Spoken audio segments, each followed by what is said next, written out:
हर हर महादेव। मित्रों मित्रों भगवान शिव की कही हुई यह चार अनमोल बातें अगर किसी मनुष्य के हृदय में बैठ जाएं, तो उसके जीवन में ना गरीबी टिकती है, ना ही दुर्भाग्य। मित्रों, क्या आपने कभी सोचा है कि मेहनत करने के बावजूद कुछ लोगों के जीवन में दुख और अभाव क्यों नहीं जाते? क्यों इंसान बार बार अपने भाग्य को दोष देता है, जबकि सच्चाई यह है कि कुछ ऐसे कर्म होते हैं जो चुपचाप इंसान को ऊपर नहीं बल्कि गर्त की ओर ले जाते हैं। मित्रों, एक बार भगवान शिव और माता पार्वती कैलाश में विराजमान थे। तभी माता पार्वती ने भगवान शिव से पूछा, हे प्रभु, मनुष्य के जीवन में दुर्भाग्य क्यों आता है? दुनिया में कुछ लोग ऐसे होते हैं जो 7 पीढ़ियों तक अमीर रहते हैं, और कुछ लोग ऐसे भी होते हैं जो पूरी जिंदगी मेहनत करने के बाद भी पाई पाई के लिए तरसते हैं। आखिर ऐसा होता क्यों है? मनुष्य बार बार अपने भाग्य को दोष क्यों देता है? पार्वती की बात सुनकर भगवान शिव मुस्कुराए और बोले, हे देवी, आज आपने संपूर्ण जगत के कल्याण के लिए अत्यंत ही महत्वपूर्ण प्रश्न किया है। हे देवी, आज मैं आपके इस प्रश्न का उत्तर एक कथा के माध्यम से दूंगा।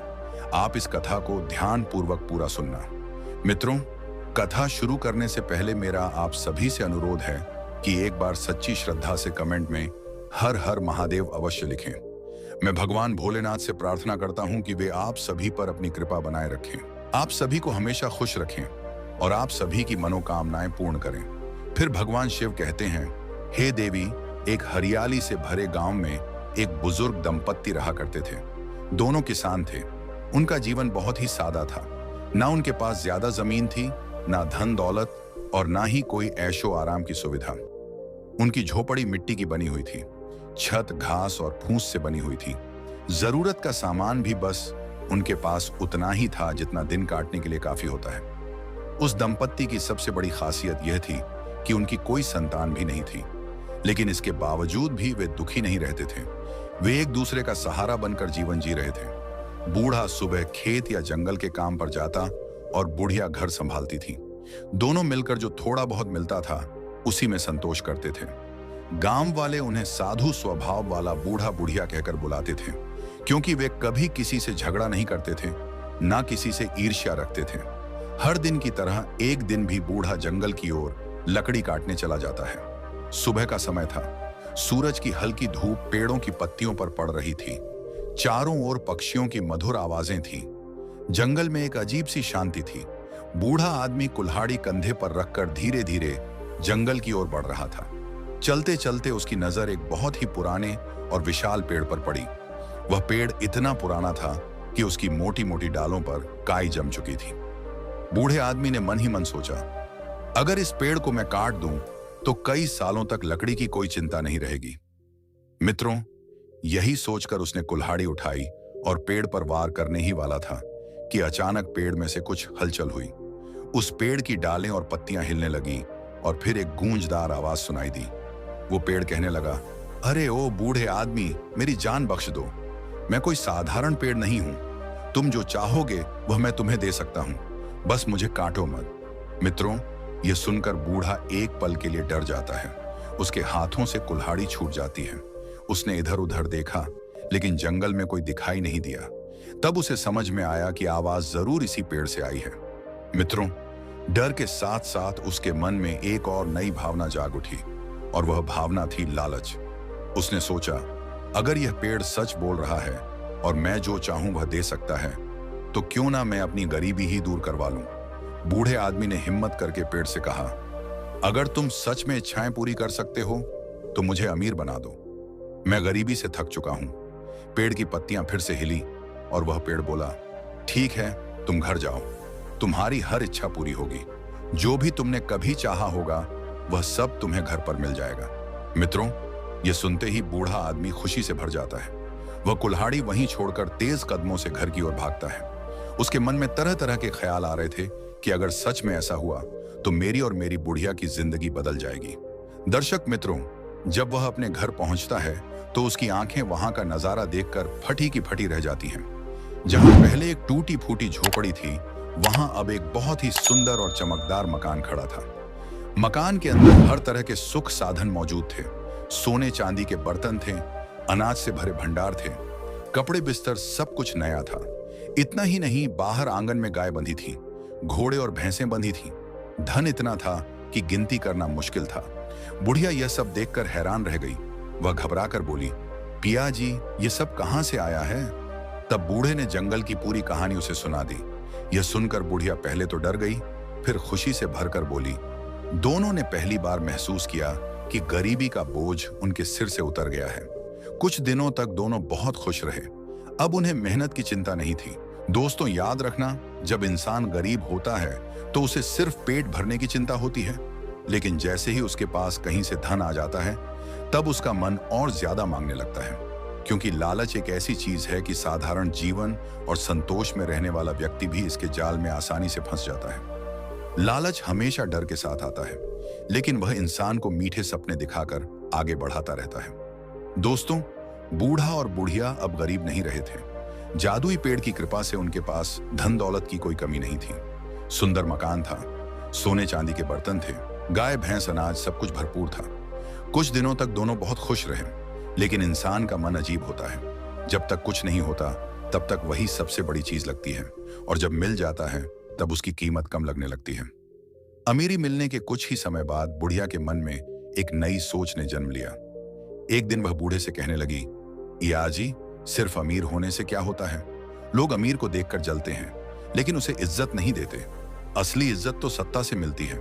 आपने देखा होगा कि अमीर आदमी भी राजा के सिपाहियों के सामने सिर झुकाता है। बूढ़ा आदमी चुपचाप उसकी बातें सुनता रहा। वह खुद भी महसूस कर रहा था कि अब धन मिलने के बाद मन किसी और चीज की ओर भागने लगा है। बुढ़िया ने कहा, अगर तुम सिपाही बन जाओ तो सब तुम्हें सलाम करेंगे, कोई तुम्हें नजर उठाकर नहीं देखेगा। जाओ, उस पेड़ के पास फिर से जाओ और उससे कहो कि वह तुम्हें एक सिपाही बना दे। बूढ़ा आदमी थोड़ी देर चुप रहा। उसे डर भी लग रहा था, लेकिन लालच और इज्जत की चाह डर पर भारी पड़ गई। अगले दिन वह फिर कुल्हाड़ी उठाकर जंगल की ओर चल पड़ा। जैसे ही वह जादुई पेड़ के पास पहुंचा, उसने कुल्हाड़ी उठाई और पेड़ से बोला कि मैं तुम्हें काटने आया हूं। तभी पेड़ की वही गूंजती हुई आवाज सुनाई दी। पेड़ बोला, अरे बूढ़े आदमी, अब तुम क्यों आए हो? अब तुम्हें मुझसे क्या चाहिए? तब बूढ़े आदमी ने कहा, मुझे आप एक सिपाही बना दीजिए। पेड़ ने बिना कुछ कहे पत्तियां हिलाई और बोला, ठीक है, तुम घर जाओ, भगवान तुम्हारी सहायता करेंगे। बूढ़ा आदमी घर लौट आया। अगले ही दिन वह राजा का सिपाही बन गया।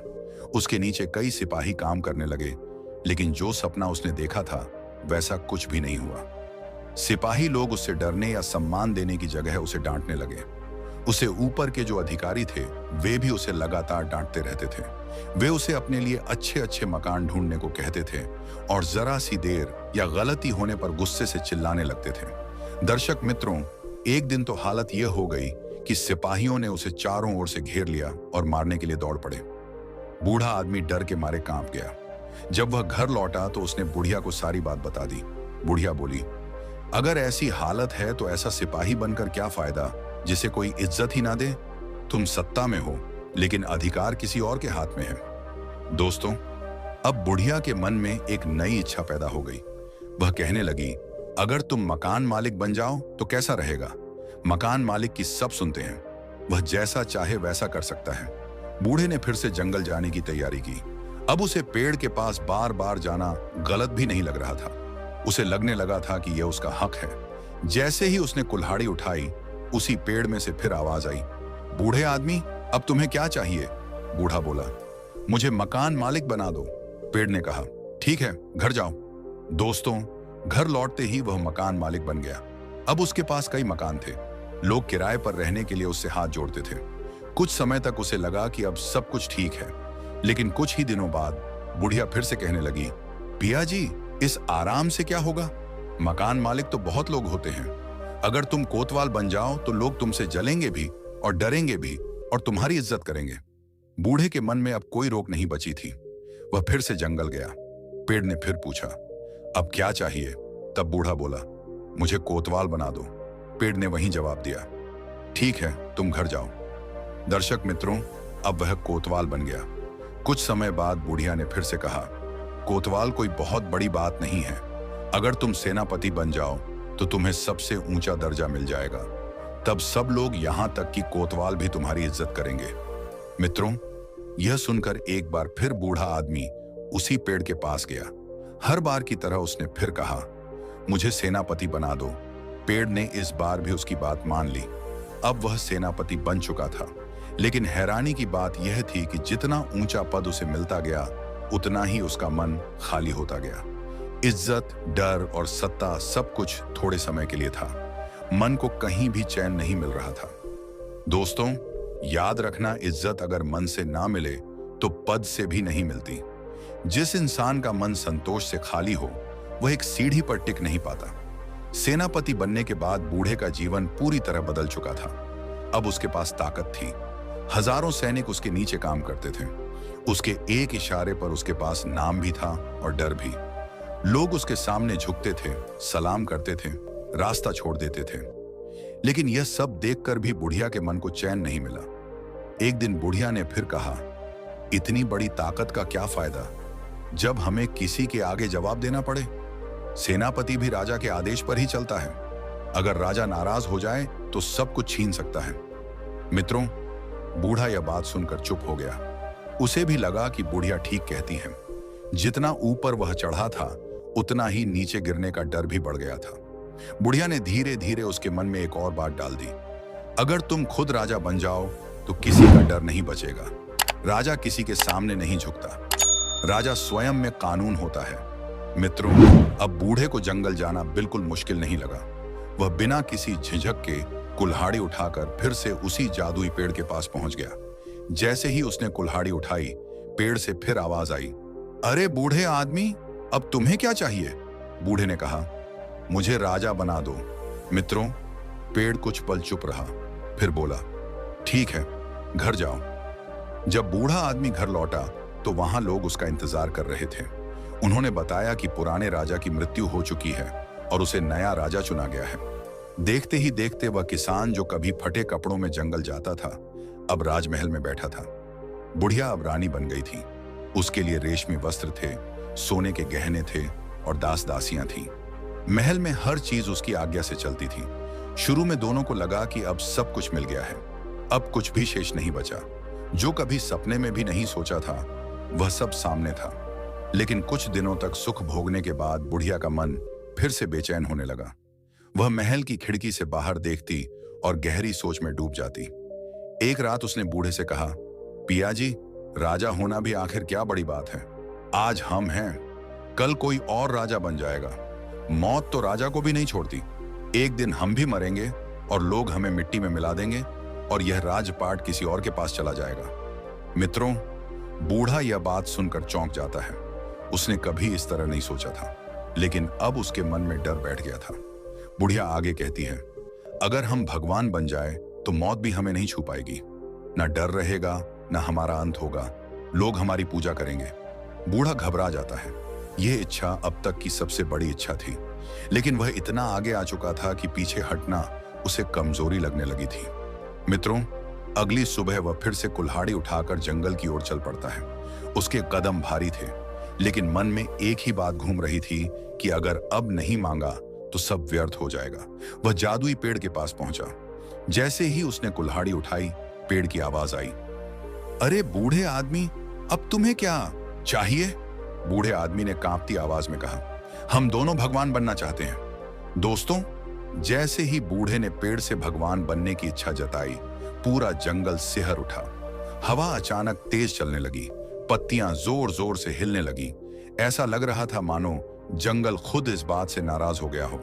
वह जादुई पेड़ जो अब तक शांत और दयालु था और हर बार उसकी बात मान लेता था, पहली बार क्रोध में दिखाई दिया।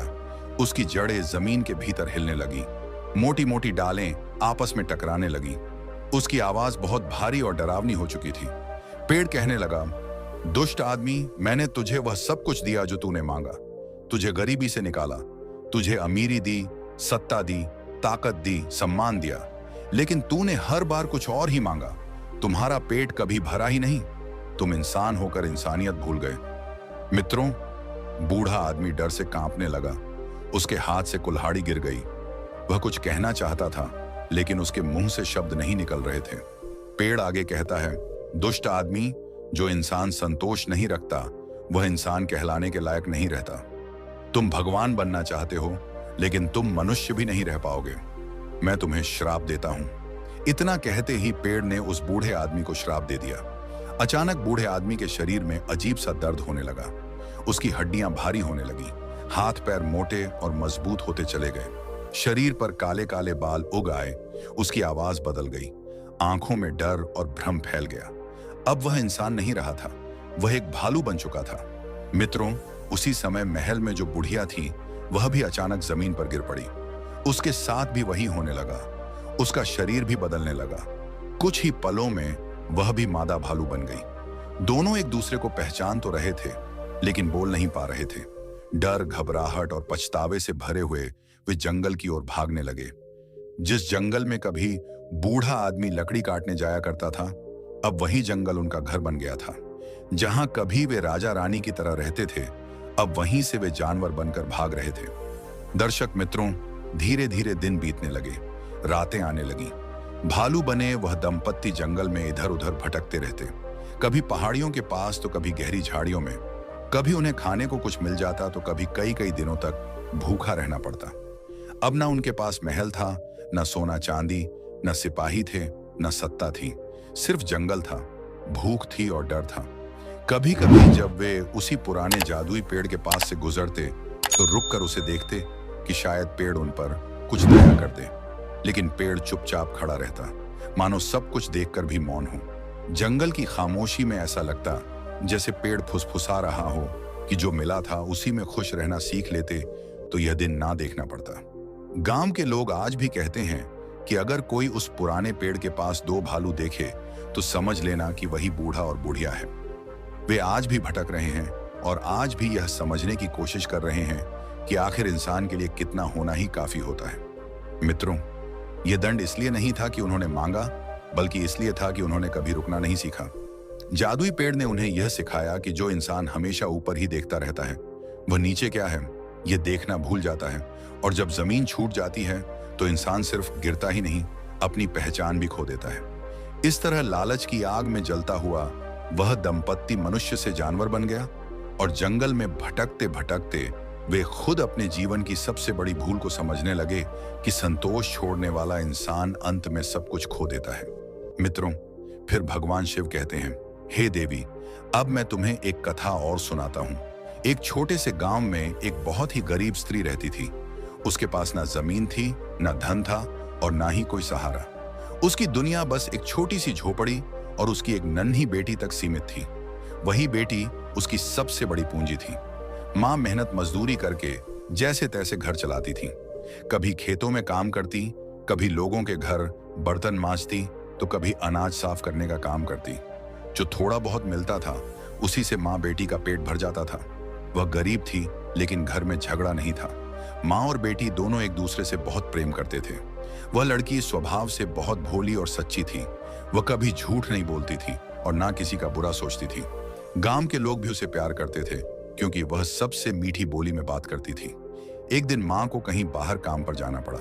घर में बस थोड़े से चावल बचे थे। माँ ने उन चावलों को एक थाली में डालकर धूप में सुखाने के लिए रख दिया और अपनी बेटी से कहा, बेटी मैं थोड़ी देर में लौट आऊंगी, तब तक इन चावलों की रखवाली करना, कहीं पक्षी खा ना जाए। लड़की थाली के पास बैठ जाती है। वह कभी हाथ हिलाकर पक्षियों को उड़ाती तो कभी उन्हें प्यार से भगाती। धूप हल्की हल्की तेज हो रही थी। थोड़ी देर बाद एक अजीब सा कौवा उड़ता हुआ वहां आता है और थाली के पास बैठ जाता है। लड़की ने ऐसा कौवा पहले कभी नहीं देखा था। उसके पंख सोने जैसे चमक रहे थे, चोंच चांदी की थी और पैर तांबे जैसे दिखाई दे रहे थे। कौवा हंसते हुए चावल खाने लगा। यह देखकर लड़की को बहुत दुख हुआ। उसकी आंखों में आंसू आ गए। उसने विनम्रता से कहा, कौवे भैया, ये चावल मत खाओ, मेरी माँ बहुत गरीब है, यह हमारे लिए बहुत कीमती है। तब कौवे ने लड़की की ओर देखा। उसकी आंखों में लालच नहीं, दया थी। कौवा बोला, डरो मत बेटी, मैं तुम्हें इन चावलों की कीमत देकर जाऊंगा। कल सुबह सूरज निकलने से पहले गांव के बाहर बड़े पीपल के पेड़ के पास तुम आ जाना। मित्रों, यह कहकर वह उड़ जाता है। लड़की हैरान रह जाती है। वह घर जाकर मां को सारी बात बता देती है। अगली सुबह सूरज निकलने से पहले ही लड़की पीपल के पेड़ के पास पहुंच जाती है। जब उसने ऊपर देखा तो उसकी आंखें खुली की खुली रह गईं। पीपल के पेड़ की ऊंचाई पर पत्तों के बीच एक छोटा सा महल बना हुआ था। वह महल सोने की तरह चमक रहा था। थोड़ी देर बाद कौवा उस महल की खिड़की से बाहर झांकता है और कहता है, अरे तुम आ गई, आओ ऊपर आ जाओ। फिर उसने पूछा, बताओ तुम्हें सोने की सीढ़ी चाहिए, चांदी की या बांस की? तब लड़की ने सिर झुकाकर कहा, नहीं, मैं गरीब माँ की गरीब बेटी हूँ, बांस की सीढ़ी ही मुझे ठीक रहेगी। लेकिन कौवे ने सोने की सीढ़ी लटका दी। लड़की डरते डरते ऊपर चढ़ गई। महल के अंदर अजीब अजीब सुंदर चीजें थीं। कुछ सोने की थीं, कुछ चांदी की और कुछ तांबे की। लड़की चुपचाप सब देखती रही। कौवे ने कहा, तुम भूखी होगी, बताओ सोने की थाली में खाना खाओगी, चांदी की थाली में या तांबे की? लड़की ने फिर वहीं कहा कि मुझे तांबे की थाली में ही ठीक रहेगा। लेकिन कौवे ने उसे सोने की थाली में भोजन परोस दिया। खाने के बाद कौवा 3 बक्से लेकर आया, एक बड़ा, एक मध्यम और एक छोटा सा। कौवा बोला, इनमें से तुम एक बक्सा चुन लो और अपनी मां को दे देना। लड़की ने बिना सोचे समझे सबसे छोटा बक्सा उठा लिया। उसने कौवे को धन्यवाद दिया और नीचे उतर आई। मित्रों, घर पहुंचकर मां ने वह बक्सा खोला तो उसके अंदर बहुत सारा सोना था। उस सोने को पाकर उनकी गरीबी दूर हो गई। यह सब इसलिए हुआ था क्योंकि लड़की के मन में लालच नहीं था, केवल सच्चाई थी। वह अपनी हैसियत के हिसाब से ही मांग रही थी। मित्रों, उसी गांव में जहां वह गरीब और विनम्र मां रहती थी, वहीं एक और स्त्री रहती थी। वह स्त्री भी गरीब थी, लेकिन उसके स्वभाव में एक बड़ी कमी थी। उसे हमेशा दूसरों से जलन होती थी। उसके पास भी एक बेटी थी, पर वह बेटी बहुत घमंडी और जिद्दी थी। छोटी छोटी बातों पर उसे गुस्सा आ जाता था। ऊंची आवाज में बोलना और खुद को दूसरों से बेहतर समझना उसकी आदत बन चुकी थी। जब उस स्त्री ने देखा कि पड़ोस की गरीब मां और उसकी बेटी अचानक अमीर हो गई हैं, तो उसका मन जल उठा। वह दिन रात यही सोचने लगी कि आखिर इनके पास इतना धन कहां से आया और हम क्यों वैसे ही गरीब रह गए। पहले तो उसने मीठी बातों में उनसे पूछने की कोशिश की, लेकिन जब बातों से कुछ पता नहीं चला तो उसने चोरी छिपे उनका भेद जान लिया कि वे अमीर कैसे हुए। अब उसके मन में भी एक ही विचार था कि अगर वही काम मेरी बेटी करें तो हमें भी कुछ धन मिल सकता है। अगले दिन उसने भी थोड़े से चावल एक थाली में डालकर धूप में रख दिए और अपनी बेटी से कहा, बेटी तुम यहीं बैठकर इनकी रखवाली करना। अगर कोई पक्षी आए तो उसे भगाना मत, उसे खाने देना। लड़की ने मां की बात तो सुनी, लेकिन उसका मन काम में नहीं लगा। वह आलसी थी। थोड़ी देर हाथ हिलाया, फिर चुपचाप बैठ गई। पक्षी आए, चावल खाने लगे और वह बस देखती रही। कुछ देर बाद वही विचित्र कौवा वहां आया, जिसके पंख सोने जैसे थे, चोंच चांदी जैसी और पैर तांबे की तरह चमक रहे थे। वह भी चावल खाने लगा। तब लड़की ने गुस्से में चिल्लाकर कहा, अरे कौवे, ये चावल हमारे हैं जो तुमने खाए हैं, उनकी कीमत तो तुम्हें चुकानी ही पड़ेगी। कौवे ने उसे ध्यान से देखा। उसे कोई गुस्सा नहीं आया और वह बोला, ठीक है, कल सुबह सूरज निकलने से पहले पीपल के पेड़ के पास आ जाना। मित्रों, यह कहकर कौवा उड़ गया। लड़की बहुत खुश हो गई और मन ही मन सोचने लगी कि अब तो मैं खूब सारा धन लेकर लौटूंगी। अगली सुबह वह पीपल के पेड़ के नीचे पहुंची और ऊपर देखते ही जोर जोर से चिल्लाने लगी, ए कौवे, देखो मैं आ गई हूं, तुम जल्दी नीचे आओ। तब कौवा अपने महल की खिड़की से बाहर झांक कर बोला, ठहरो, मैं तुम्हारे लिए सीढ़ी लटकाता हूं, जिस पर चढ़कर तुम ऊपर आ जाना। बताओ तुम्हें सोने की सीढ़ी चाहिए, चांदी की या बांस की? तब लड़की बोली, अरे मुझे तो सोने की सीढ़ी चाहिए, बांस की सीढ़ी से तो मेरे हाथ पैर छिल जाएंगे। लेकिन कौवे ने उसके लिए बांस की सीढ़ी ही लटकाई। मजबूरी में वह उसी बांस की सीढ़ी से चढ़कर ऊपर पहुंची। महल में पहुंचते ही कौवे ने पूछा, तुम्हें भूख लगी होगी, बताओ तुम्हें सोने की थाली में खाना चाहिए, चांदी की थाली में या तांबे की? तब लड़की ने नाक सिकोड़ते हुए कहा, मैं तांबे की थाली में कभी नहीं खाती, मुझे तो सोने की थाली में ही भोजन चाहिए। मित्रों, कौवे ने उसे तांबे की थाली में ही भोजन दिया। वह मन ही मन नाराज हो गई, लेकिन कुछ बोली नहीं। भोजन के बाद कौवा 3 बक्से लेकर आया, एक बड़ा, एक मध्यम और एक छोटा। कौवा बोला, इनमें से तुम एक बक्सा चुन लो, जिसमें तुम्हारा भाग्य बंद है। लड़की ने बिना सोचे समझे सबसे बड़ा बक्सा उठा लिया। उसे लगा कि बड़े बक्से में ज्यादा सोना होगा। उसने ना कौवे का धन्यवाद किया, ना कोई विनम्रता दिखाई। वह जल्दी जल्दी बक्सा लेकर नीचे उतर आई। घर पहुंचकर मां बेटी ने खुशी खुशी वह बक्सा खोला, लेकिन जैसे ही ढक्कन खुला, उसमें से एक बड़ा काला और डरावना सांप निकल आया। मां डर के मारे चीखने लगी और सांप फफकारता हुआ बाहर निकल गया। धन की जगह उनके हाथ सिर्फ डर, पछतावा और शर्म लगी। अब उस स्त्री को समझ में आ गया कि जो चीज ईमानदारी से मिलती है वह नकल और बेईमानी से कभी नहीं मिलती। मित्रों, इस घटना के बाद उसने कभी किसी से जलन नहीं की और उसकी बेटी ने भी अपना घमंड छोड़ दिया।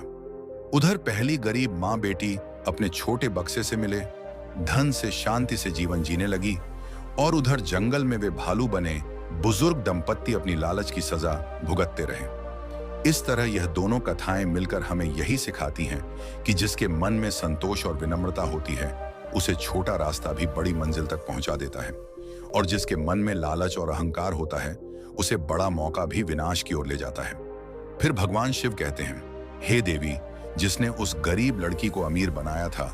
जो लोग 7 पीढ़ियों तक अमीर रहते हैं वे धन को भगवान नहीं बनाते बल्कि उसे सेवक बनाते हैं। वे जानते हैं कि पैसा कमाना जितना जरूरी है उतना ही जरूरी है उसे संभालना और सही जगह लगाना। ऐसे लोग मेहनत को आदत बनाते हैं, दिखावे को नहीं। वे बच्चों को सिर्फ धन नहीं देते बल्कि संस्कार, अनुशासन और धैर्य भी देते हैं। वे अपने बच्चों को सिखाते हैं कि पैसा कैसे कमाया जाता है, कैसे बचाया जाता है और कैसे सही काम में लगाया जाता है। फिर माता पार्वती कहती हैं, हे प्रभु, जो लोग जीवन भर गरीब रहते हैं वे क्या गलती करते हैं? तब भगवान शिव कहते हैं, हे देवी, वे लोग धन को भाग्य से जोड़ देते हैं। वे कहते हैं, हमारे नसीब में नहीं है, लेकिन वे यह नहीं देखते कि वे जो थोड़ा मिलता है उसे भी संभाल नहीं पाते। ऐसे लोग आज की खुशी के लिए कल को गिरवी रख देते हैं। थोड़ा पैसा आते ही दिखावा करने लगते हैं, फिजूल खर्च करते हैं और फिर हालात को दोष देते हैं। वे मेहनत तो करते हैं लेकिन सोच नहीं बदलती। कहते हैं मेहनत बिना समझ के हो तो वह सिर्फ थकान देती है, और समझ बिना मेहनत के हो तो वह सिर्फ सपना रह जाती है। 7 पीढ़ियों की अमीरी वहां होती है जहां मेहनत और समझ साथ साथ चलती है। एक और बात ध्यान रखना, जो लोग धन के पीछे भागते हैं धन उनसे दूर भागता है, और जो लोग कर्तव्य, ईमानदारी और संतोष के पीछे भागते हैं धन अपने आप उनके पीछे चलने लगता है। संतोष वह जड़ है जिस पर अमीरी का पेड़ खड़ा रहता है। जिस दिन इंसान यह सीख ले कि इतना काफी है, उसी दिन से उसका भविष्य सुरक्षित हो जाता है। याद रखना, जो लोग आज को समझदारी से जीते हैं वही कल को अमीर बनते हैं, और जो लोग सिर्फ आज भोगने में लगे रहते हैं वे कल को तरसते हैं। मित्रों, लोग अगर यह 4 बातें अपने जीवन में धारण कर लें या जीवन भर याद रखें तो कभी दुखी नहीं रह सकते। पहली बात, कमाई से पहले सोच ठीक करो। बहुत से लोग पैसा ही जीवन की मंजिल मान लेते हैं, फिर वे हर काम इसी हिसाब से करने लगते हैं। जल्दी पैसा, ज्यादा पैसा, दिखाने वाला पैसा। समस्या कब आती है? जब पैसा लक्ष्य बन जाता है तो इंसान जल्दबाजी करता है, गलत निर्णय लेता है और फिर नुकसान होता है। सही बात तो यह है कि पैसा जीवन को व्यवस्थित करने का साधन है। पैसा सुरक्षा देता है, बुढ़ापा, बीमारी, बच्चों की पढ़ाई और घर की जरूरतें पूरी करता है। जो परिवार पैसा को साधन मानता है वह खुश रहता है और सही फैसले लेता है। इसलिए याद रखें, पैसा मुझे संभाले नहीं, मैं पैसे को संभालूं। दूसरी बात, खर्च की आदत आदमी को गरीब या अमीर बनाती है। लोग समझते हैं कि गरीबी का कारण कम कमाई है, लेकिन कई बार कम कमाई में भी परिवार बच जाता है और खुश रहता है, और ज्यादा कमाई में भी परिवार टूट जाता है और दुखी रहता है। असली कारण आदतें होती हैं। गरीबी बढ़ाने वाली आदत जैसे कि दिखावा करना, उधार लेकर शौक करना, बिना हिसाब के खर्च करना, छोटी छोटी फिजूल चीजों पर पैसा खर्च करना। अमीर वही बन सकता है जो यह आदतें अपनाता है। खर्च को समझकर करना चाहिए, जरूरत और शौक में फर्क समझें। छोटे खर्च काटकर बड़े लक्ष्य बनाना सीखें। पहले बचत करें फिर खर्च करें। कमाई छोटी हो तो भी एक आदत बड़ी होनी चाहिए, वह है हिसाब वाली आदत। नंबर 3, पैसों को सिर्फ बचाना नहीं बल्कि संरक्षित करना सीखो। बहुत से लोग कहते हैं हम बचत कर लेते हैं, लेकिन बचत अगर सही तरीके से नहीं रखी गई तो वह भी उड़ जाती है।